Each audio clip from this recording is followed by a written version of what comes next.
For those following the Microsoft Word series on Athanas Inspires, this is not just a computer lesson. It is a journey. In Session 1, Athanas helped beginners move from fear to confidence.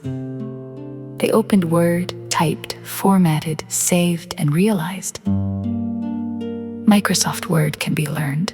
In Session 2, the journey became deeper. Learners moved from just typing to creating proper documents, paragraphs, spacing, alignment, lists, headings, clear thinking. And now, Session 3 is coming soon. This time, learners will move from proper documents to visual documents. Pictures, shapes, text boxes, symbols, equations.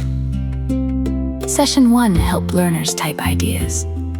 Session 2 helped learners organize ideas. Session 3 will help learners make ideas visible. Go to YouTube, search Athanas Inspires.